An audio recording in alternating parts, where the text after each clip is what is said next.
Deputy CM జన్మదిన వేడుకలు అర్ధరాత్రి 12 గంటల నుంచి ప్రారంభమయ్యాయి. దీనిలో భాగంగా మెగా ఫ్యాన్స్ ఆధ్వర్యంలో నిర్వహించిన వేడుకల్లో ముఖ్య అతిథిగా టీడీపీ యువ నాయకులు కొట్టు మనోజ్ పాల్గొన్నారు. తొలుత కార్యక్రమానికి విచ్చేసిన మనోజ్కు మెగా అభిమానులు, కూటమి శ్రేణులు ఘనస్వాగతం పలికారు. అనంతరం పవన్ కళ్యాణ్ జన్మదినం సందర్భంగా భారీ కేక్ను కట్ చేసి అభిమానులకు తినిపించి సందడిగా భారీ బాణాసంచా కాల్చి జన్మదిన శుభాకాంక్షలు తెలుపుతూ కేరింతలు కొట్టారు. ఈ సందర్భంగా కొట్టు మనోజ్ మాట్లాడుతూ రాజకీయాల్లో తనకంటూ ఒక ఇమేజ్ను సంపాదించుకుని ప్రస్తుత రాజకీయాల్లో కీలక నేతగా వ్యవహరిస్తున్న జనసేనాని పవన్కు అభిమానులందరి తరపున, ఏలూరు ప్రజలందరి తరపున శుభాకాంక్షలు తెలుపుతున్నట్లు పేర్కొన్నారు. ఆయన పుట్టినరోజు సందర్భంగా మెగా ఫ్యాన్స్ ఆధ్వర్యంలో వారం రోజుల పాటు సేవా కార్యక్రమాలు నిర్వహించడం అభినందనీయమని అన్నారు. ఎమ్మెల్యే బడేటి ఆధ్వర్యంలో నగర అభివృద్ధితో పాటు సేవా కార్యక్రమంలో ఆయన వెన్నంటి ఉంటామని పేర్కొన్నారు.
తారీఖు పవన్ కళ్యాణ్ గారి జన్మదినోత్సవం సందర్భంగా మరి ఫ్యాన్స్ అందరికీ కూడా ఇది మహా పండగ వాతావరణం నెలకొంది.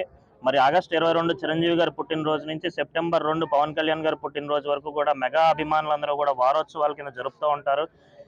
జనరల్ గా పుట్టినరోజు అంటే సెలబ్రేషన్స్ ఒకటే కాదు, మరి మెగా అభిమానులకి ఇది ఒక పండగ.